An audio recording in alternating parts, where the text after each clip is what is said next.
క్రీస్తునందు సహోదరి సహోదరులారా, ప్రభువైన యేసుక్రీస్తు నామములో హృదయపూర్వక వందనాలండి. ముందుగా ఇంత మంచి సమయాన్ని ఇచ్చిన తండ్రి అయిన దేవునికి ప్రభువైన క్రీస్తు ద్వారా కృతజ్ఞతాస్తుతులు చెల్లిస్తున్నానండి. అందరూ బాగున్నారండి? వాక్యం చదువుకొని తర్వాత ప్రార్థన చేసుకున్న తర్వాత పాఠంలోకి వెళ్దామండి. యోహాను గారు రాసిన సువార్త 1వ అధ్యాయం, యోహాను గారు రాసిన సువార్త 1వ అధ్యాయం 1వ వచనం. ఆదియందు వాక్యం ఉండెను, వాక్యము దేవుని యొద్ద ఉండెను, వాక్యము దేవుడై ఉండెను. ఆయన ఆదియందు దేవుని యొద్ద ఉండెను, సమస్తమును ఆయన మూలముగా కలిగి ఉన్నదేది ఆయన లేకుండా కలగలేదు. ప్రార్థన చేసుకున్నాం. పరలోకమందున్న మా తండ్రి, పరిశుద్ధ ప్రేమగల తండ్రి, గొప్ప తండ్రి, యెహోవా తండ్రి, ఈ ప్రియ కుమారుడు యేసుక్రీస్తు ప్రభువారి ద్వారా కృతజ్ఞతాస్తుతులు చెల్లిస్తున్నాము నాయన. కూడికంతట్లో మీరే నడిపించండి ఆయన. వాక్యం బోధించుండగా వినువారు తండ్రి మంచి రోజంటిని వాక్యానుసారంగా నడిచే భాగ్యం దయచేయండి. వాక్యం బోధించుండగా ఈ లోక సంబంధమైన జ్ఞానంతో కాకుండా మీ జ్ఞానంతో మాట్లాడే భాగ్యం దయచేస్తారని మా ప్రభువైన యేసుక్రీస్తు నామములో వేడుకుంటున్నాం తండ్రి. ఆమేన్. ప్రభువైన యేసుక్రీస్తు నామములో హృదయపూర్వక వందనాలండి. దేవుని కుమారుడు యేసుక్రీస్తు ప్రభువు ఈ లోకానికి వచ్చిన తర్వాత పరలోకరాజ్యం సమీపిస్తుంది కనుక మారు మనసు పొందమని ప్రకటింప మొదలుపెట్టారు. అంశం ఎవరి గురించి అనుకుంటారు? ఈ నెల మొత్తం ఎవరి గురించి? యేసుక్రీస్తు ప్రభువు గురించి. ఆయన గురించి ఈ నెల. మరి తర్వాత కాదా? ఇప్పుడు నేర్చుకుంటే మరలా వచ్చే ఇదే నెల వరకు అలా ఉంటాయి అన్నమాట. యేసుక్రీస్తు అంశం అది. యేసుక్రీస్తు మనం పిలవటం అయితే బైబిల్ గ్రంథంలో రాయటం అయితే యేసుక్రీస్తు అని రాశారు. క్రీస్తు యేసు, మనిషి కుమారుడు, తర్వాత కుమారుడు, దేవుని కుమారుడు, ఇంకా ఇవన్నీ కూడా చాలా ఉన్నాయి అన్నమాట. ఇప్పుడు బయట మనం పిలిచే విధంగా ఎలా పిలుస్తారు అని అంటే, ఏ విధంగా పిలుస్తారు అని అంటే, యేసుక్రీస్తు అంటారు. యేసుక్రీస్తు ప్రభు వారు, యేసుక్రీస్తు ప్రభు, యేసుక్రీస్తు ప్రభు. యేసుక్రీస్తు ప్రభు వారి గురించి ఏం తెలుసు? యేసుక్రీస్తు ప్రభు వారి గురించి ఏం తెలుసు? లోకంలోనే ఎక్కడికి వెళ్ళినా, ఎవరి దగ్గరికి వెళ్ళినా, ఎవరైనప్పటికీ కూడా అడిగే విషయం ఎవరి గురించి అడుగుతారు అని అంటే, ఎవరి గురించి అడుగుతారు? నువ్వు క్రైస్తవుడవే, క్రైస్తవురాలు అని తెలిస్తే, బైబిల్ పట్టుకొని మందిరానికి వెళితే, నువ్వు ఎక్కడికి వెళ్ళినా కానీ నువ్వు ప్రార్థనకి వెళ్తున్నావు, క్రీస్తుని నమ్ముకున్నావు అని అంటే మొట్టమొదటిగా అడిగే విషయం అంటే ఎవరి గురించి అడుగుతారని అంటే యేసుక్రీస్తు ప్రభువు గురించి అడుగుతారు. ఎందుకని అడుగుతారంటారు చెప్పండి? తండ్రి అయిన దేవుడు ఆయన మెయిన్. తండ్రి అయిన దేవుడు ఆయన కుమారుడు యేసుక్రీస్తు ప్రభువు. కానీ మనుషులు భూమిలో ఈ లోకంలో ముందుగా అడిగేది, తెలుసుకునేది ఎవరి గురించి? యేసుక్రీస్తు ప్రభువు గురించి. ఆయనే చెప్పారు. యేసుక్రీస్తు ప్రభువారే స్వయాన చెప్పారు. ఎందుకు యేసుక్రీస్తు ప్రభువారి గురించి అడుగుతారు, ఎందుకు యేసుక్రీస్తు ప్రభువారి గురించి తెలుసుకుంటారు అని అంటే, ఆయన ఈ లోకంలో, ఈ లోకానికి శరీరధారి అయి వచ్చారు కాబట్టి, శిలువలో ప్రాణాన్ని పెట్టారు కాబట్టి, ప్రతి ఒక్కరూ కూడా నమ్ముకునేది ఎవరి అంటే యేసుక్రీస్తు ప్రభువారు. తర్వాతే తెలుస్తుంది. ఇప్పుడు బయట ఉన్న వ్యక్తులు, నువ్వు ఎక్కడికైనా షాప్ కాడికి వెళ్ళు, ఎక్కడికైనా వెళ్ళు, ఎవరి గురించి అడుగుతారు? యేసుక్రీస్తు ప్రభువారి గురించి. ఎందుకంటే ఆయన ఈ లోకానికి వచ్చారు, శివుడు ప్రాణాలు పెట్టారు, అందరినీ రక్షించడానికి వచ్చారు అనే విషయమే ప్రతి ఒక్కరికి తెలుసు. వాళ్ళు ఎవరైనప్పటికీ కూడా అందరికీ తెలుసు. అందుకని అడుగుతారు. అందుకనే యేసుక్రీస్తు ప్రభువారు గ్రంథంలోనే చెప్పారు. ఏమని చెప్పారు? యేసుక్రీస్తు ప్రభువారు శిష్యుని పంపుతూ, సువార్తకు పంపుతూ ఏమని చెప్తారో తెలుసండి? ముందు ఒక వ్యక్తి వినాల్సింది, ముందు ఒక వ్యక్తి ఎలాగనంటే అక్కడ సందర్భం ఎలా చెబుతారంటే, యేసుక్రీస్తు ప్రభువారు ఎలా చెబుతారనంటే, మిమ్ములను చేర్చుకున్నవారు. ఎవరిని చేర్చుకున్నవారట? శిష్యులను. అంటే ముందు ఎవరిని చేర్చుకోవాలి? సేవకుడు. సేవకుడు చెప్పింది వినాలి. అక్కడ చెబుతున్న సందర్భం ఏంటంటే, మిమ్ముల్ని చేర్చుకున్నవారు అంటే మరి యేసుక్రీస్తు ప్రభువారు, తండ్రి అయిన దేవుడు, మరి పరిశుద్ధాత్ముడు, వీళ్ళందరూ ముందు ఎవరి పేరు చెప్పారు? మిమ్ముల్ని చేర్చుకున్నవారు. వాళ్ళు ఎవరి గురించి చెప్తారు అంటే, ఇప్పుడు దేవుడు ఎలా ఉన్నారంటే, ఆ దేవుణ్ణి పరిచయం చేసి దేవుని గురించి చెప్పేది ఎవరు? సేవకుడు. ముందు అక్కడ చెబుతున్న సందర్భం ఎలా చెబుతారనంటే, మిమ్ముల్ని చేర్చుకున్నవారు నన్ను చేర్చుకొనును. ఎవరినంట? యేసుక్రీస్తు ప్రభువారు. యేసుక్రీస్తు ప్రభువుని చేర్చుకుంటారు. ఎప్పుడైతే సేవకుడి మాట వింటారో, సేవకుడు వచ్చి చెప్పినప్పుడు ఎవరిని అంగీకరిస్తారు అని అంటే ముందు యేసుక్రీస్తు ప్రభువారు. ఆ తర్వాత ఎవరి గురించి చెబుతారో తెలుసా? నన్ను పంపిన వారిని చేర్చుకొను అని చెప్తారు. క్రీస్తును పంపించింది ఎవరు? తండ్రి అయిన దేవుడు. ముందు నువ్వు తెలుసుకోవాల్సింది ఎక్కడ నుంచి అని అంటే, ఇవన్నీ మీకు అవసరం లేదు. అర్థమవుతుందంటే, అసలు ఇక్కడ నుంచి ఇప్పుడు నేను చెప్పిన సందర్భం మీకు అవసరం లేదు. ఎవరికి ఆ సందర్భం? మీకు చెప్పిన ఇప్పుడు ఈ సందర్భం ఎవరికంటే కొత్త వారికి. కొత్తగా సువార్త ఎవరికైతే వీళ్ళు వినలేదు, వీళ్ళకి తెలియదు అనుకున్న వారికి చెప్పే విషయాలు ఈ విషయాలు. యేసుక్రీస్తు ప్రభువారి గురించి అని అంటే, అసలు నువ్వు మందిరానికి వచ్చి బాప్తిస్మం తీసుకునే ముందు, అంతకు మునిపే నీకు పూర్తిగా తెలిసి ఉండాలి. ఎవరి గురించి? యేసుక్రీస్తు ప్రభువారి గురించి. యేసుక్రీస్తు ప్రభువారి గురించి నీకు పూర్తిగా తెలియాలి. కానీ ఈ రోజున సంఘాల్లోని క్రైస్తవులకే సంవత్సరాలు వెళుతున్నా కానీ క్రీస్తుని గురించి చెప్పడం ఎక్కడా లేదు. ఒక విషయం తెలుసండి, బాప్తిస్మం తీసుకున్న ప్రతి ఒక్కరు కూడా అక్కడే ఉంటుంది. ఆ వాక్యం చదివేటప్పుడు కొరింథీయులకు రాసిన మొదటి పత్రిక 11వ అధ్యాయం 23 నుంచి 31 వరకు చదివే ఆ సందర్భంలోనే ఉంటుంది. క్రీస్తుని గురించి ప్రతి ఒక్కరు ఎవరైతే ఆయన శరీరం రక్తం తీసుకుంటున్నారో వారందరూ సంఘంలో చేర్చబడ్డారు కనుక వాళ్ళందరూ కూడా క్రీస్తుని గురించి ప్రకటించాలి. స్త్రీ ఒక సంఘంలోనే మౌనంగా ఉండాలి. తర్వాత మిగతా సందర్భంలో చెప్పొచ్చు, మాట్లాడొచ్చు. సంఘం అంటే ఇక్కడ. తర్వాత చెప్పాలి, సువార్తను చెప్పాలి. తీతుకు రాసిన పత్రిక 2వ అధ్యాయం చదివారా ఎప్పుడన్నా? వృద్ధ స్త్రీల గురించి ఉంటుంది, యవన స్త్రీల గురించి ఉంటుంది. వారు ఏం చేయాలంట? ఎంత ఉండి వారు ఏం చేయాలి?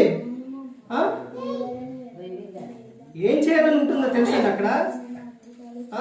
భర్తకు, శిష్యులకు అంటే పిల్లలకు ఏం చెప్పుకోవాలి? వాక్యాన్ని చెప్పుకోవాలండి. సంఘం విషయం వచ్చింది కాబట్టి ఒక సందర్భం చెప్పి తర్వాత యేసుక్రీస్తు ప్రభువారి గురించి ముందుకు వెళ్ళడం. మైకు ఆపిల్లండి. ఎందుకంటే ఇవి మొన్నే చెప్పానుగా, ఇంటి గుట్టు బయటికి వెళ్ళకూడదని. ఇప్పుడు ఆ సందర్భం చెబుతాను, వినండి. ఇక్కడికి వచ్చిన కొత్తలోనే అందరినీ చూసిన తర్వాత మరి ఇక్కడ ఏంటో నాకు అక్కడ తెలియదు కండి. అదే వీర్రాపురంలో అనుకోండి, ఎవరు ఏంటి అన్నదే, ఎవరు ఎట్ట అన్నదే మొత్తం అక్కడే పుట్టి పెరిగాం కాబట్టి మొత్తం తెలుసు. తర్వాత ఇప్పుడు క్రమంగా వస్తున్నా కాబట్టి ఎవరు ఏంటి అన్నదే, ఒక సంఘంలో విధానం ఏంటన్నదే తెలిసిపోతుంది. ఇప్పుడు అక్కడున్న ప్రదేశంలోనే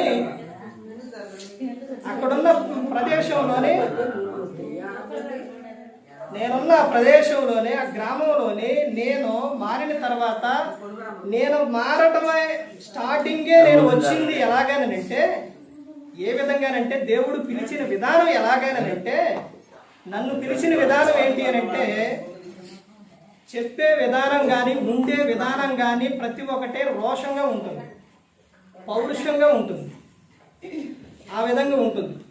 నన్ను పిలిచిన పిలుపే అలాంటిది. అసలు స్టార్టింగే నా పిలుపే ఎలా వచ్చిందో తెలుసండి. నేను సంఘంలో చేర్చబడ్డ తర్వాత, చేర్చడానికి ముందు నేను అలా అక్కడ ఎలా ఉండానంటే మంచి ప్రవర్తన కలిగి ఉండేవాడు. ఆ తర్వాత వాళ్ళు సంఘంలో సంఘ పెద్దగా పెట్టారు. నాకున్న ఒక విధానం ఏంటంటే, చర్చిలోకి తీసుకొచ్చి మరలా బయటికి తీసుకెళ్ళకూడదు. చిన్నప్పటి నుంచి అదే ఉండేది నాకు. ఎందుకనంటే ఒక భయం అనేది ఉండేది.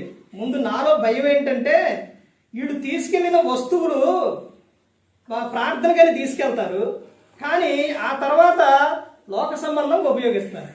వీడు జాగ్రత్తగా ఉండాలని అనుకుంటారు, కానీ ప్రార్థన పెట్టుకున్నప్పుడు బంధువులు వస్తారు, బయట వాళ్ళు వస్తారు, అందరూ వస్తారు. తర్వాత అక్కడ ఉన్న తర్వాత వాళ్ళు ఎలా వాడతారు, వాళ్ళు తీసుకొని వాడేటప్పుడు బంధువులు కాబట్టి, కొంచెం తెలిసినోడు కాబట్టి వద్దు అనలేము. అర్థమవుతుందండి. దానియేలు గ్రంథంలో ఒక వ్యక్తి దేవుని మందిరంలో నుంచి తీసుకెళ్ళి ఏం చేశాడండి, ఈ సందర్భాలు అన్నీ చెప్పాను కదా. అదే భయంతో నేనేం చేసేవాడిని అంటే, తీసుకెళ్ళనిచ్చాడు కాదు బయటికి, అలా చెబుతూ ఉంటే వినేవాడు కాదు. అలా వినకపోగా అప్పుడున్న విధానం ఏంటంటే, ఇప్పుడు చాలా సంవత్సరాలు అవుతుందండి, 2018. ఆ తర్వాత వాళ్ళు ఏం చేశాడంటే, అక్కడ సాకులు ఉండేవి, ఇప్పుడు అంతా డెవలప్ అయిందండి. ఇప్పుడు సాకులు ఉండేవి, చేసి ఉండేవి, ఇవన్నీ తీసుకెళ్ళడం ఇలా చేస్తూ ఉంటే అసలు చాలా బాధ కలిగేది. చెబుతూ ఉండే వినోడు కాదు. ఆ తర్వాత ఒక ఆయన తీసుకెళ్ళిన తర్వాత మైకు తీసుకెళ్ళోళ్ళు, లేకపోతే సాకులు తీసుకెళ్ళోళ్ళు, కుర్చీలు తీసుకెళ్ళోళ్ళు, చర్చిలోకి ఇవన్నీ మొత్తం తీసుకెళ్ళేవాడు.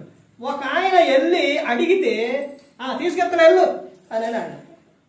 సరేలే అని వెళ్ళిపోయా. జనవరి 1కి కొత్త సంవత్సరం నాడు ఎవరైనా అయినా కొన్ని నిర్ణయాలు తీసుకునేది కండి. ఏమైనా పెట్టుకోవాలన్నా, ఏదైనా చెయ్యాలన్నా, ఏదైనా కానీ ఎప్పుడు అప్పుడే ప్రార్థనకు వచ్చేది, లేకపోతే వాక్యం చదువుతాననేది, లేకపోతే అన్ని నిర్ణయాలు ఆ రోజునే తీసుకుంటాం. ఎందుకని కొత్త సంవత్సరం. అప్పుడే ఏం చేశారంటే, వీళ్ళందరూ కలిసి ఇలాంటి మైకు ఇంత పెద్ద బాక్సులు ఇవన్నీ కలిపి అప్పుడే వేరే వాళ్ళు స్పాన్సర్ చేయటం, తర్వాత వీళ్ళు కొంత వేసుకొని తీసుకొచ్చారు కొత్తగా. ఈ సందర్భం చెప్పాను మీకు ఎప్పుడన్నా. తీసుకొచ్చారు. తీసుకొచ్చిన తర్వాత వీళ్ళందరూ కలిసి ఏం చేశారనంటే, ఇక్కడ ఈ ఊర్లోని సంఘ పెద్ద లేరు, అక్కడ లేరు. అప్పుడు మామూలుగా ఆయన వస్తుండు, చెప్తున్నారు, వెళ్ళిపోతున్నారు, అందరూ అయిపోతుంది. బైబిల్ గ్రంథంలో సంఘ పెద్దల గురించి ఉంది తెలుసండి.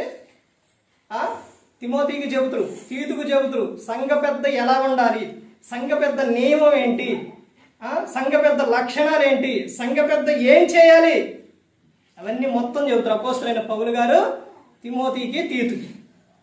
అయితే అప్పుడు స్టార్టింగ్ అప్పుడే కాబట్టి, నేను రావడం అప్పుడే కాబట్టి ఇవన్నీ కూడా తెలియదు నాకు. ఒకటే, దేవుని మందిరం బయటికి తీసుకెళ్ళకూడదు, ఈ విధానం మీద ఉండేవాడు. వీళ్ళందరూ ఏం చేశారంటే, అక్కడున్న పెద్దోళ్ళు వాళ్ళందరూ కలిసి అసలు సంఘ పెద్దగా ఉండవలసింది ఎవరు అనేది కూడా తెలియదు. ఆ సేవకుడు తెలుసు, ఆయనకి తెలుసు, కానీ నాకు తెలియదు అప్పుడు. అయితే వీళ్ళు ఏం చేశారంటే, సంఘం అంతా ఏం చేశారంటే, ఎవరు పెట్టాలంటే దేవుని పని చేసే వాళ్ళే సంఘ పెద్దగా పెట్టాలి, ఇక్కడ అన్ని కరెక్ట్గా చూసుకునే వాళ్ళే సంఘ పెద్దగా పెట్టాలి. కానీ ఆయనకి ఒక లక్షణం, సంఘ పెద్దకి ఒక లక్షణాలు ఉంటే, కొన్ని లక్షణాలు ఉంటే అనేది ఆయనకి తెలియదు, నాకు తెలియదు. వీడేం చేశారంటే, సంఘ పెద్దకి అశోక్ ఉంటాడు. అసలు ముందు కూడా చెప్పనా, నాకు ఎవరినైనా అడగడానికి కూడా అప్పుడప్పుడే చెప్పేసి చెబితే అప్పుడు ఏం చేశారంటే నిలబడ్డారు. తర్వాత మా మామగారు సేవకుడితో, కృపారాగారాల నాన్నగారితో ఏం చెప్పారంటే, అయ్యా అశోక్ని అయ్యగారు చెయ్యండి అని చెప్పారు. ఆ మాట గుర్తొచ్చి నేనేం చేశానంటే, సరే ఉంటానన్న. నుంచోబెట్టారు ఇలాగ ఇక్కడ, సరే ఉంటున్నాను. సరే సంఘ పెద్దగా నియమించారు, అయిపోయింది. ఆ తర్వాత ఇప్పుడు అప్పటిదాకా చెబితే ఈయన తీసుకెళ్తామంటే చెబితే వినలేదుగా. ఇప్పుడు నేను ఎవరిని? సంఘ పెద్ద, అధికారం వచ్చిందిగా. ఇప్పుడు ఈయనేం చేశారంటే నైట్ ప్రతి ఒక్క ప్రదేశంలో, ఇప్పుడు లేవునండి, ఇప్పుడు చాలా తక్కువ తెలుసుకున్నారు, తెలుసుకోకపోతే పోతారు. మనిషి భయపడాలి దేవునికి. ఇప్పుడు కొంచెం పర్లా తెలుసుకున్నారు ప్రతి ఒక్క చాట కూడా. అప్పుడున్న విధానం ఏంటంటే ఆ బాక్సులు అయ్యి తీసుకెళ్ళి బయట పెట్టి స్టేజీ కట్టి నాటికలో ఏంటి అయ్యి సినిమా డ్యాన్సులు అవి వేయడానికి బయట పెట్టాను. అసలే ఫస్ట్ కాడి నుంచి నేను వద్దు అని చెప్పేవాడు.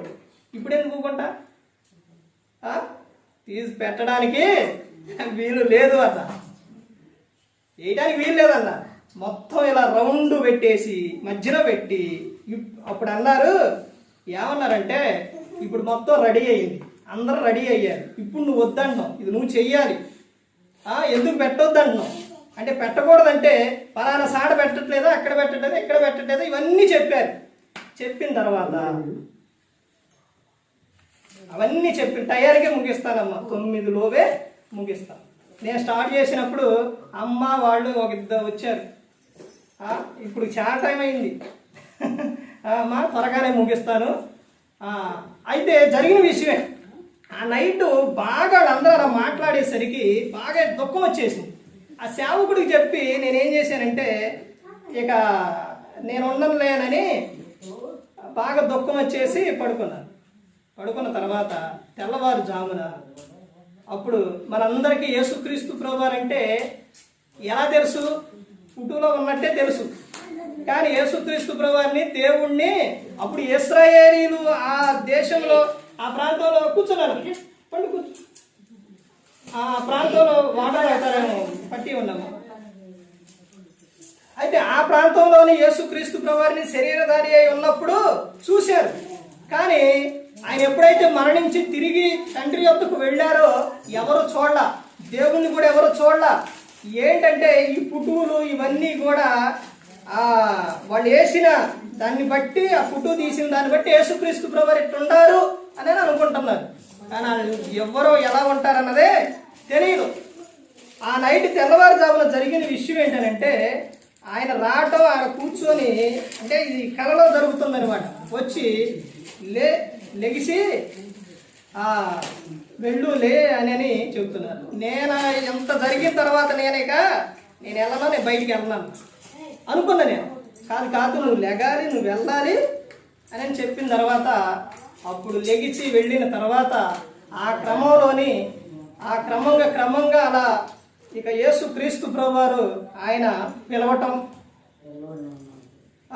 ఆయన సేవలోనికి ఇక సంఘ పెద్ద నుంచి ఒక్కసారే దేవుడు ఎవరిని కూడా నువ్వు వెళ్ళి ఆడ నుంచోని బోధించు, చెప్పు అని దేవుడు పంపించడం. ఎక్కడి నుంచి వస్తారో తెలుసండి? పిల్లలు స్కూల్కి వెళ్ళి వెంటనే 10th క్లాస్లో జాయిన్ చేపిస్తారా?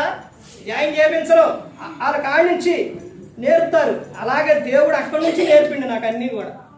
చేసే చిన్న ఎక్కడి నుంచి, పని కాడి నుంచి. సేవకుడు వచ్చేసరికి అన్నీ రెడీ చేయటం. ఆ తర్వాత రెడీ తర్వాత సమయం లేదు కాబట్టి దేవుడు ఇంకా నువ్వు త్వరగా వెళ్ళాలని ముందు సంఘంలో పనులు, తర్వాత సేవకుడు చెప్పినట్టు వినటం, తర్వాత సంఘ పెద్ద, తర్వాత వాక్యము చదవటం, తర్వాత వాక్యం ప్రభురాత్రి క్రమం నడిపించడం, ఆ తర్వాత బయట వాక్యం చెప్పటం, ఆ బయట వచ్చిన తర్వాతే ఇక చెప్పగలుగుతురు అని అన్నప్పుడు వచ్చినప్పుడే ఎక్కడిస్తారో తెలుసండి? వాక్యం సంఘంలో ఇస్తారు. సంఘంలో ఇచ్చిన తర్వాత అప్పుడు సువార్త ప్రకటించడానికి బయటికి వెళ్ళటం. ఇదంతా ఎక్కడుందో తెలుసండి? అపోస్తులలో జరిగింది ఇదంతా కూడా. అలా జరిగింది. అలా వచ్చిన తర్వాత, నేను మారిన తర్వాత జరిగిన విషయం ఏంటంటే, ఇక ప్రాంతం, ఆ ఏరియా మొత్తం కూడా ఇక ఎలా ఉండాలి? ఇక క్రమంగా ఉండాలి. ఆ పద్ధతిలోనే, ఆ విషయం మీదే ఇక అక్కడ మొదలుపెట్టిన తర్వాత జరిగిన విషయం ఏంటంటే, ఈ మొట్టమొదటిగా యేసుక్రీస్తు ప్రభువారికి పిల్లలంటే చాలా ఇష్టం. నాకు వచ్చేది దేవుడు నాతో మాట్లాడేది, అప్పటికప్పుడు మాట్లాడినప్పుడు నేను కాదు అన్నా. అక్కడ సేవకుడు, ఇక్కడికి వచ్చిన బ్రదర్ కలిసి అశోకు పిల్లలకు బైబుల్ క్లాసు చెబుతురు అన్న. అవి ఎలా చెప్పాలో కూడా తెలియదు. చెబుతురు అన్నప్పుడు, నేర్పుతురు అన్నప్పుడు ముందు నేను వందలు అనకూడదుగా. దేవుడే నడిపిస్తాం, దేవుడు పిలుచుకోండు. ఇక అప్పుడు సరేనన్న తర్వాత బైబుల్ క్లాస్ పెడితే అక్కడ తోట ఉందండి, మీరు చూశారుగా వచ్చినప్పుడు. అందులోని అప్పుడు పెద్ద పెద్ద చెట్లు ఉండి ఆటి కింద పిల్లలందరూ వచ్చేవాళ్ళు.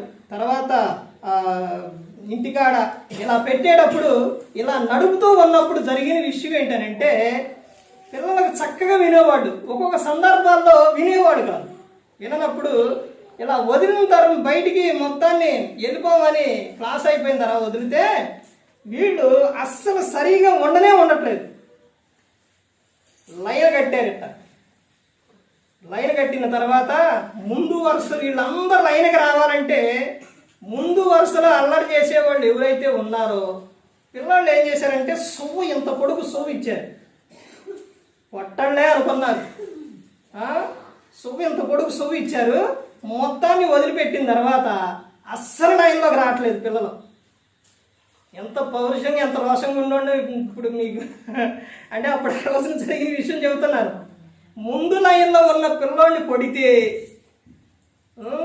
రెండు దెబ్బ కొడితే వెనకున్నోళ్ళు మొత్తం లైన్కి వచ్చారు. ఈ పిల్లాడు మాత్రం ఒకటే ఏడుపు. ఈ వెనకోడు మాత్రం కరెక్ట్గా లైన్కి వచ్చారు. ఆ తర్వాత ఆ పిల్లోడి విషయాల్లో మరి సేవకుడుగా కొట్టే అధికారం ఎవరికి ఉంది? ఇద్దరికే ఉంది. ఎవరి కాళ్ళకే? బెత్తం, అది కొట్టే విషయం బెత్తం వాడాలనే కానీ, బెత్తం వాడాలి కానీ కొట్టే విషయం దేవుడు ఇద్దరికే ఇచ్చిండు. ఎవరికి? తల్లిదండ్రులకి, గురువుకి, మాస్టర్కి. సేవకుడు గద్దించడం వరకే, హెచ్చరించడం వరకే, బుద్ధి చెప్పడం వరకే.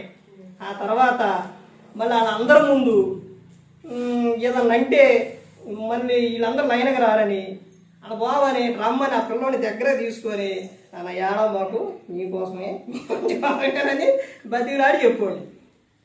అలా గద్దించండి. అలా చెప్పిన తర్వాత సంఘాలు అక్కడ చెప్పటం ఇదంతా క్రమంగా వచ్చేదనమాట. వచ్చిన తర్వాత అండి పిల్లలు క్రమంగా వచ్చారు.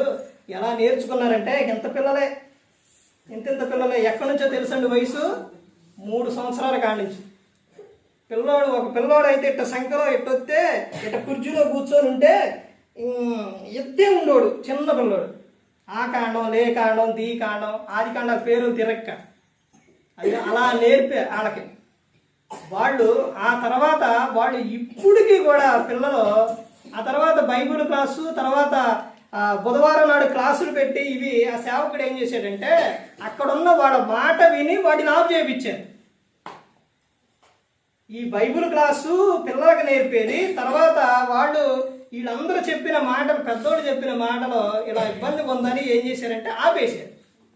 ఆపితే అక్కడ జరిగిన విషయం ఏంటంటే ఆ తర్వాత ఎవరైతే పిల్లలు చక్కగా దేవుని పిల్లలు చక్కగా విన్నారు ఆ రోజున, అప్పుడు నుంచి ఇప్పుడు వరకు వాళ్ళు అదే విధంగా ఉన్నారు.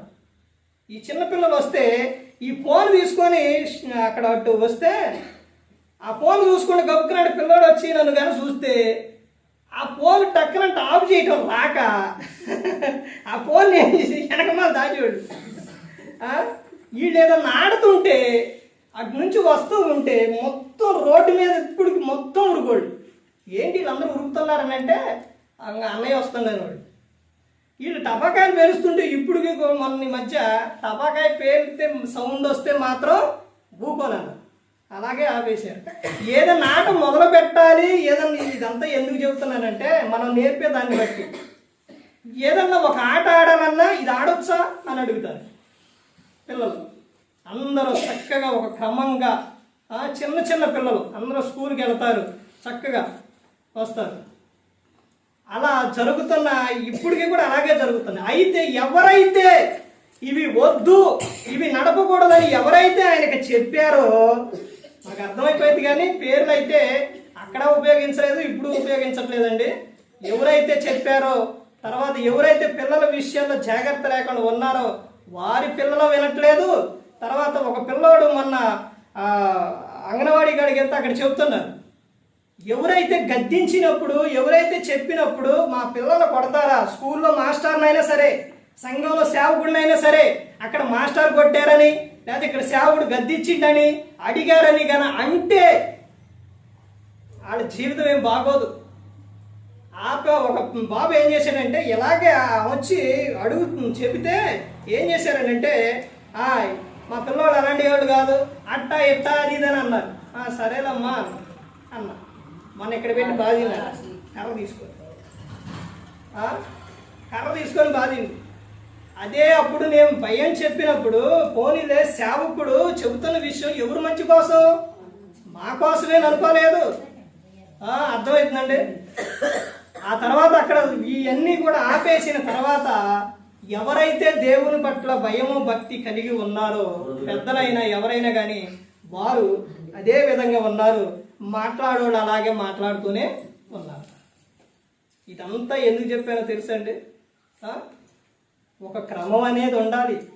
సంఘాల్లోనే క్రమం అనేది ఉండాలండి. క్రమంగా ఉండాలి. ఎక్కడికి వెళ్తున్నా కానీ ముందు స్కూల్లోని, చర్చిలోని, స్కూల్లోని వీటి క్రమం లేకపోతే బయట ఎక్కడ రాదు. అర్థమవుతుందండి. క్రమంగా ప్రతి ఒక్కటి క్రమంగా జరగాలి. యేసుక్రీస్తు ప్రభువారి గురించి మనం ఏదైతే నేర్చుకుంటామో, ఏదైతే చేస్తామో అదే జరుగుతుంది. పాప తెలుసండి, తెలుసుగా, అందరికీ తెలుసు, విన్నారుగా. ఆడే సమయంలో ఆట, గద్దించే సమయంలో గద్దించాలి. బైబుల్ ప్రార్థన అలా స్టార్ట్ చేస్తే వాళ్ళ అమ్మ బయటికి వెళ్ళిందని మంచం అక్కడి నుంచి బైబుల్ ఇట్ట పట్టుకొని ఇట్టిసిరింది. ఇట్టగా అంతే, ఇట్ట గద్దించే అన్న. వాళ్ళ అమ్మ వచ్చి దగ్గరికి వెళ్ళిందాక ఇలాగే చూసింది. నా ఇంకా ఎంత ప్రేమ కన్నా చూడు. ఇచ్చింది ఎవరు? దేవుడు. దేవుని తర్వాతేనండి పిల్లలైనా ఎవరైనా సరే ముందు మనం ఎవరికి ఇవ్వాలి? దేవునికే ఇవ్వాలి. ఆ తర్వాత ఎవరైనప్పటికీ కూడా. ఎందుకంటే ప్రతి ఒక్కటి కూడా మనం ఏదైతే చేస్తామో దాన్ని చూసే పిల్లలు కానీ ఎవరైనా కానీ చేస్తారు. అదే యేసుక్రీస్తు ప్రభువు చెప్పిన విషయం. ఏంటండి? యోహాను సువార్త 5వ అధ్యాయం 19వ వచనం ఏమని చెబుతున్నారు? వారికి ఇట్లని ప్రత్యుత్తరం ఇచ్చాను. ఏమని? తండ్రి ఏది చేయుట కుమారుడు చూచును, అదే గాని తనంతట తాను ఏది కూడా చేయడు అని చెప్పి ఉన్నారు. అంటే మన క్రియలు మనం ఏదైతే చేస్తామో, ఏదైతే దాన్ని చేస్తూ ఉంటామో దాన్ని బట్టే చెయ్యాలి అని అనుకుంటాం. యేసుక్రీస్తు ప్రభువారు ఆయన ఈ లోకానికి ఎందుకు వచ్చారు? యేసుక్రీస్తు ప్రభువారి గురించి తండ్రి అయిన దేవుడు చెప్పిన విషయం. యేసుక్రీస్తు ప్రభువారికి సర్వాధికారం ఇచ్చి ఉన్నారు. క్రీస్తుని గురించి తెలుసుకోవాలి, చెప్పాలండి. ఇప్పుడు ఈ విషయం ఇక్కడ ఇది యేసుక్రీస్తు ప్రభువారి గురించి, ఈ వాక్యం యేసుక్రీస్తు ప్రభువారి గురించి అని తెలుసా? చదవబడిన ఈ వాక్యం యేసుక్రీస్తు ప్రభువారి గురించి అని తెలుసండి. యోహాను సువార్త 1వ అధ్యాయం 1వ వచనం నుంచి, ఆది యందు వాక్యం ఉండెను, వాక్యం దేవుని యందు ఉండెను, వాక్యం దేవుడై ఉండెను, ఆయన ఆది యందు దేవుని యొద్ద ఉండెను, సమస్తం ఆయన మూలముగా కలిగిన. ఇప్పుడు అర్థమైపోవాలి. సమస్తం ఆయన మూలంగా కలిగిన అనగానే అర్థమైపోవాలి. ఎవరు మూలం కలిగింది? ఇదంతా కూడా యేసుక్రీస్తు ప్రభువారి మూలంగా ఇదంతా కలిగింది. సమస్తం ఆయన మూలంగా కలిగింది. సర్వాధికారం తండ్రి అయిన దేవుడు యేసుక్రీస్తు ప్రభువారికి ఇచ్చి ఉన్నారు. నువ్వు యేసుక్రీస్తు ప్రభువారి గురించి నువ్వు నిత్యము కూడా ఆలోచించు, ధ్యానించు, చెప్పు. అలా ఉంటే నీ జీవితం ఎలా ఉంటుందో తెలుసండి. నేనైతే ఒకటే చెప్పగలనండి. నేనైతే ఆయన గురించి చెప్పినప్పుడు కానీ, ఆయన గురించి ఆలోచించినప్పుడు కానీ అసలు ఎంత ఆనందంగా, ఎంత సంతోషంగా ఉంటుందో. నీ అవసరం తీర్చబడుతుంది, నీకు ఆనందంగా ఉంటుంది, నీకు సంతోషంగా ఉంటుంది. అర్థమవుతుందండి. మన నరారా ఏముంటారో తెలుసండి. యేసుక్రీస్తు ప్రభువారు గురించి ఆలోచించినప్పుడు నరనరాన ఆయనే ఉన్నప్పుడు ఆయన రోగులను స్వస్థపరచుటకు ఈ లోకానికి వచ్చి ఉన్నారు. ఇక నీలో అనారోగ్యం ఉండదు. కాలాన్ని బట్టి వచ్చిద్దేమో కానీ అంతకు మించి కూడా ఇక రాదు. అర్థమవుతుందండి. ఇక్కడ సమస్తం కూడా ఆయన మూలంగా కలిగిన. ఎవరి మూలంగా? యేసుక్రీస్తు ప్రభువారు మూలంగా కలిగి. తర్వాత ఏమని చెబుతున్నారు? కలిగి ఉన్నది ఏది ఆయన లేకుండా లేదు. ఆయన లేకుండా లేదు. ఎక్కడి నుంచి కాదండి, పాత నిబంధన కానించి కూడా ప్రవక్తలు వాళ్ళందరూ కూడా ఎవరి గురించి చెప్పారో తెలుసండి? యేసుక్రీస్తు ప్రభువారి గురించే, ఆయన గురించే. తర్వాత ఇంకా ముందుకెళ్తే చూడండి, యేసుక్రీస్తు ప్రభువారి గురించి. యేసుక్రీస్తు ప్రభువారు ఎప్పుడున్నారో తెలుసండి? ఎప్పుడున్నారు? యోహాను సువార్త 8వ అధ్యాయం, యోహాను సువార్త 8వ అధ్యాయం 58వ వచనం. యేసుక్రీస్తు ప్రభువారు ఎప్పటి నుంచి ఉన్నారో చూడండి. యేసు అబ్రహాము పుట్టక మునిపే నేను ఉన్నానని మీతో నిశ్చయముగా చెప్పుచున్నాను. అబ్రహాము గారు పుట్టక మునిపే యేసుక్రీస్తు ప్రభువారు ఉన్నారు. ఇవన్నీ రాసుకోండి, మీకు ఉపయోగపడతాయండి. ఎందుకనంటే మీరు అనేక ఎక్కడికైనా కానీ పనికి వెళ్ళినా ఎక్కడికైనా కానీ వెళ్ళినప్పుడు ఆయన గురించి చెప్పడానికి మీకు ఉపయోగపడతాయి. యేసుక్రీస్తు ప్రభువారు ఎప్పటి నుంచి ఉన్నారనంటే అబ్రహాం గారు పుట్టక మునిపే ఉన్నారు. తర్వాత ఇంకా ముందుకెళ్తే ఆయన ఏమని చెప్తున్నారంటే చూడండి, ఆయన ఎప్పటి నుంచి ఉన్నారంటే యేసుక్రీస్తు ప్రభువారు యోహాను సువార్త 1వ అధ్యాయం, యోహాను సువార్త 1వ అధ్యాయం 18వ వచనం చూడండి. ఎవడను ఎప్పుడైనాను దేవుణ్ణి చూడలేదు, తండ్రి రొమ్మున అద్వితీయ కుమారుడే ఆయనను బయలుపరిచెను. తండ్రి రొమ్మున అద్వితీయ కుమారుడుగా ఉన్నవారు ఎవరు? యేసుక్రీస్తు ప్రభువారు. తండ్రిని చూచింది ఎవరు అంటే యేసుక్రీస్తు ప్రభువారు మాత్రమే చూశారు. ఎవరు కూడా తండ్రిని చూడలేదు. తర్వాత యేసుక్రీస్తు ప్రభువారి గురించి యోహాను సువార్త 16వ అధ్యాయం, యోహాను సువార్త 16వ అధ్యాయం తీశారండి. 16వ అధ్యాయం 28వ వచనం చూడండి. నేను తండ్రి వద్ద నుండి బయలుదేరి లోకములకు వచ్చి ఉన్నాను, మరియు లోకమును విడిచి తండ్రి వద్దకు వెళ్ళుచున్నానని వారితో చెప్పాను. ఎక్కడి నుంచి వచ్చారంట? యేసుక్రీస్తు ప్రభువారు ఎక్కడి నుంచి వచ్చారు? తండ్రి యొద్ద నుండి ఈ లోకానికి వచ్చి ఉన్నారు. తండ్రి చెప్పిన మాట ప్రకారంగా యేసుక్రీస్తు ప్రభువారు ఈ లోకానికి వచ్చి ఉన్నారు.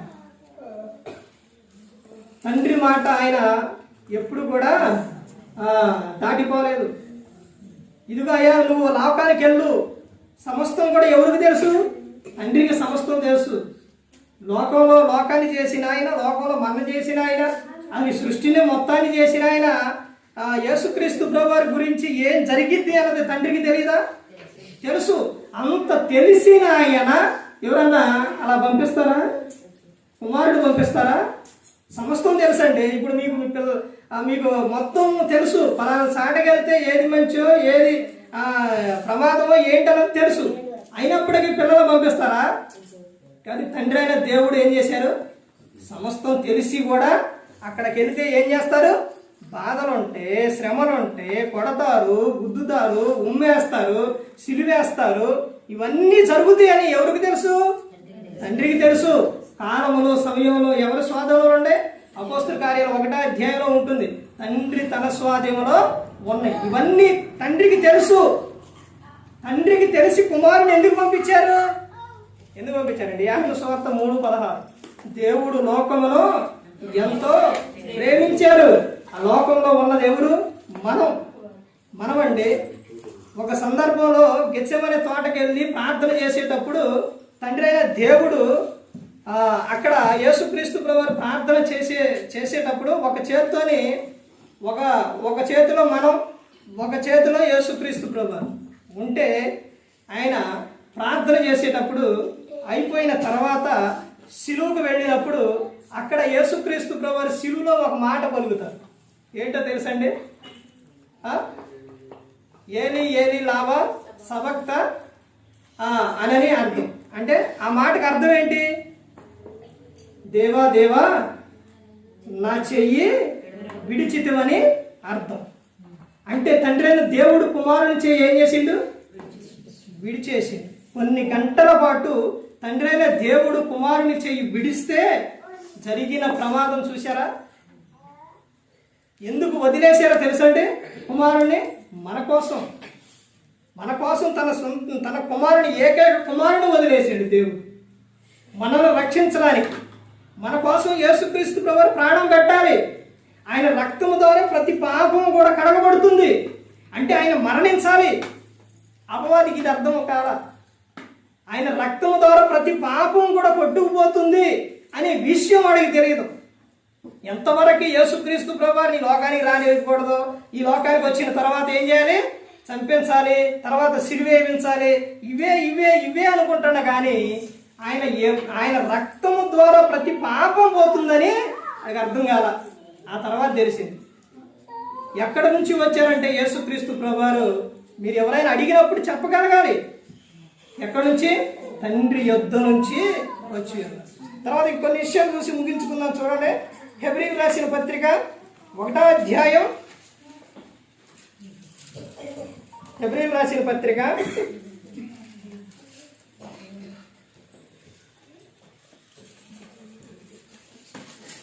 1వ అధ్యాయం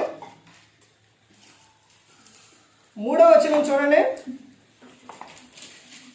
3వ వచనం, ఆయన దేవుని మహిమ యొక్క తేజస్సును, ఆయన తత్వం యొక్క మూర్తిమంతములై ఉండి తన మహత్తు గల మాట చేస్తా సమస్తమును నిర్వహించుచు పాపముల విషయంలో శుద్ధీకరణము తానే చేసి దేవదూతల కంటే ఎంతో శ్రేష్టమైన నామము పొందెను. వారికంటే అంత శ్రేష్ఠుడై ఉన్నత లోకమందు మహామహుడము దేవుని కుడి పార్శ్వమున కూర్చుండెను. తండ్రి, దేవుని మహిమ యొక్క మూర్తివంతమై ఉన్నవాడు ఎవరు అని అంటే యేసుక్రీస్తు ప్రభువారే. యేసుక్రీస్తు ప్రభువారేనండి. ఎలా ఉన్నారని చెప్తున్నారు? ఆయన ఉన్నత లోకమందు మహామహుడకు దేవుని కుడి పార్శ్వమున కూర్చుండెను. ఎవరు? యేసుక్రీస్తు ప్రభువారు. అసలు ఆయనను మీరు సొంత రక్షకునిగా అంగీకరించి సంఘములో చేర్చబడిన తర్వాత ఆయన కోసమే బ్రతకాలండి. ఆయన కోసమే బ్రతకాలి. ఎందుకో తెలుసండి? ఆయన మనందరినీ ఏం చేశారు? పిలుచుకున్నారండి. అసలు దేవుడు స్టార్టింగ్లోనే నువ్వు ఎవరని చెప్పారు? నా పోలిక, నా స్వరూపం నువ్వు, నేను నిన్ను విడిచిపెట్టనండి. అసలు నరకం ఎవరికో తెలుసండి? నరకం ఎవరికి? మనిషికి కాదు, అపవాదికి, వాళ్ళ అనుచరులకు. కానీ మనుషులు ఎలా వెళ్తున్నారనంటే అపవాదిని వెంబడించడం వలన ఆ నరకానికి వెళ్ళిపోతున్నారు. ఇక్కడ దేవుని కుడి పార్శ్వంలో కూర్చున్న ఆయన ఎవరు అంటే యేసుక్రీస్తు ప్రభువారు. తర్వాత ఇంకా చూడండి, రెండు విషయాలు చూసి ముగించుకుందాం. మత్తయి సువార్త 1వ అధ్యాయం 21వ వచనం. ఆమె ఒక కుమారుని కనును, తన ప్రజలను వారి పాపముల నుండి ఆయనే రక్షించును కనుక ఆయనకు యేసు అని పేరు పెట్టుదువలెను. ఎవరినంట? అక్కడ చదవబడిన విషయంలో చాలా అర్థం ఉంది. ఎవరినంట? తన ప్రజలను వారి పాపముల నుండి ఆయనే రక్షించును. ఎవరాయన? యేసుక్రీస్తు ప్రభువారు. ఆయనే రక్షిస్తారన్నమాట. మనిషికి పోవాల్సింది పాపమా రోగం అంటే పాపం పోవాలి. పాపం పోతే రోగం పోయిద్ది. యేసుక్రీస్తు ప్రభువారి దగ్గరకు వచ్చిన ప్రతి ఒక్కరిని కూడా ఎలుగో అని అనలేదు, లేచి నడు అవన్నీ అనలేదు. దానికి ముందు చెప్పిన విషయం ఏంటంటే నీ పాపములు క్షమింపబడి ఉన్నవి, తర్వాత నీ విశ్వాసం నిన్ను స్వస్థపరచును అని యేసుక్రీస్తు ప్రభువారు చెప్పి ఉన్నారు. తన ప్రజలను వారి పాపముల నుండి రక్షించును. అలా ఆ పాపాలు పోతేనే పరలోకం చేరతారు. పాపం పోకుండా పరలోకానికి చేరరు. దేవుడు ఇచ్చేది యేసుక్రీస్తు ప్రభువారు మన కోసం ఈ లోకానికి వచ్చింది. మనం యుగాలు తరతరాలు ఎలా ఉండాలని? ఆనందంగా సంతోషంగా ఉండాలని. ఆ ఆనందం సంతోషం ఎక్కడ దొరికింది? ఎక్కడ దొరకదు. అంటే ఎక్కడంటే ఈ లోకంలో ఉన్నప్పుడు ఇస్తారు. కానీ ఈ లోకంలో దేవుడిచ్చిన ఆయుష్కాలం పూర్తి చేసుకుని వెళ్ళిపోవాలి. నువ్వు యుగాలు తరతరాలు ఆనందంగా సంతోషంగా ఉండేది ఎక్కడానంటే పరలోకం. ఆ లోకానికి పోవాలి అంటే నీలో పాపం ఉండకూడదు, పరిశుద్ధత కలిగి ఉండాలి. అందుకే తన ప్రజలను వారి పాపముల నుండి ఆయనే రక్షించును కనుక ఆయనకు యేసు అని పేరు పెట్టింది. యేసు అనగా అర్థం ఏంటి? రక్షకుడు అనే అర్థం. క్రీస్తు అంటే అర్థం ఏంటి? అభిషక్తుడు అనే అర్థం. కిందే ఉంటుంది అని అర్థాలు అవన్నీ కూడా. అందుకని యేసు క్రీస్తు ప్రభువారు ఈ లోకానికి ఎందుకు వచ్చారు అని అంటే చెప్పాలి, ఆయన గురించి చెప్పేవారిగా ప్రతి ఒక్కరు కూడా ఉండాలి. ఆ తర్వాత చివరిగా చూడండి, ఆయన చెప్పిన విషయం, ఆయన ఎప్పుడు ఉన్నాడని చెబుతున్నారు చూడండి. చివరిగా చూడండి, ప్రకటన గ్రంథం 1వ అధ్యాయం, ప్రకటన గ్రంథం 1వ అధ్యాయం 4వ వచనం చూడండి.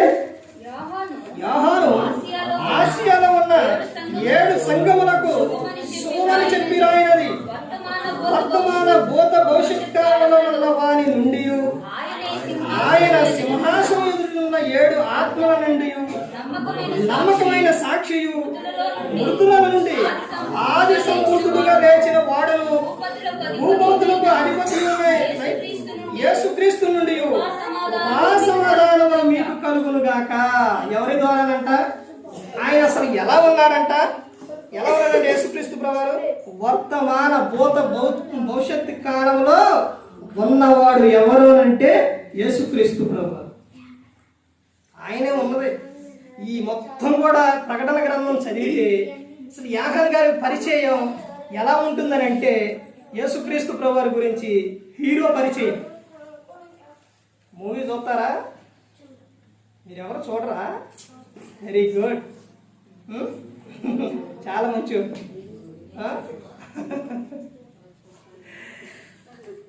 హీరో పరిచయం యేసుక్రీస్తు ప్రభువారు. ఆయన యేసుక్రీస్తు ప్రభువారిని ఎలా పరిచయం చేశారంటే హీరో పరిచయం. అర్థమైందండి? ప్రకటన గ్రంథం మొత్తం కూడా ఎలా ఉంటుందనంటే, స్టార్టింగ్ లో చదవండి, ఆయన పవర్ ఎలా ఉంటుంది. ఎక్కడ? పరలోకంలో. ఇక్కడ ఆయన పవర్ చూస్తే మనిషి తట్టుకోలేడు, ఆయన చూపిస్తే. అందుకని ఇక్కడ ఏమని చెప్పిండు యేసుక్రీస్తు ప్రభువారు? ఏమని చెప్పారండి? ఇప్పుడు ఇక్కడికి రాగానే ఒక విషయం ఏమనుకో మాకండి, ఈయనకి రాగానే ఈ పిల్లల్ని వీళ్ళందరినీ అక్కడ అలాగే అన్నోండి ఒక్క ఇందులో కట్టిస్తే వచ్చి పిల్లోడిని ఎత్తుకొని వెళ్ళిపోయింది. రాగానే గద్దిస్తే ఏమనుకో మాకండి, ఎట్టోళ్ళు అట్టు మొత్తం సైలెంట్గా ఉంటారు. కానీ స్టార్టింగ్ అలా మళ్ళీ రారు, తర్వాత వింటారు, నేర్చుకుంటారు. అందుకనే ఈ సందర్భం ఎందుకు చెప్పానంటే, నా గొప్పదనం నా గురించి కాదండి, యేసుక్రీస్తు ప్రభువారి గురించి. మత్తయి సువార్త 11వ అధ్యాయం 28-29 వచనాల్లో యేసుక్రీస్తు ప్రభువారు ఈ లోకంలో ఆయన చెబుతున్న విషయం. మరి ఎక్కడ చెబుతున్న విషయం ఏంటి? అక్కడ చెబుతున్న విషయం ఏంటి? అక్కడ ఏమని చెప్తుండే? ఇక్కడ సంబంధమైన విషయం. నేను ఎవరినే? సాత్వికుడను, దేన మనసు గలవాడును, నేను మీకు విశ్రాంతిని శాంతిని ఇస్తానని చెబుతుండో ఎక్కడున్నప్పుడే. కానీ ఇక్కడ నుంచి ఎప్పుడైతే దేహంలో ఆత్మ బయటికి వస్తుందో, ఇది ఆయన పవర్ ఎక్కడ చూపిస్తుంది, అక్కడ ఉండిద్ది అనమాట. ఇప్పుడు రక్షకుడు, తర్వాత ఆయన శిక్షకుడు. అది మనిషి గుర్తుపెట్టుకోవాలి. యేసుక్రీస్తు ప్రభువారు అంటే దయామయుడు, కరుణామయుడు, ప్రేమామయుడు. ఆ మయుడులన్నీ ఇక్కడే, అవి కరెక్టేనే, కానీ అవన్నీ ఇక్కడే ఇంటే అవన్నీ వినకపోతే అక్కడ అక్కడ ఎవరు కాపాడరు. అర్థమైందండి? ఇక్కడ యేసుక్రీస్తు ప్రభువారు కాపాడతారు. అక్కడ ఆయన ఎదుటే నిలబడ్డప్పుడు, ఆయన ఎదుటే మనం ఉన్నప్పుడు ఇంకెవరు కాపాడేది? ఎవరండి? అందుకనే చెప్పారు, ఆయనే వచ్చి ఇదిగో తర్వాత జరగబోయేది కూడా ఆయనే ముందు చెప్పి ఉన్నారు. అన్ని ముందే మనకు చెప్పి ఉన్నారు. అందుకని ప్రతి ఒక్కరూ గమనించండి.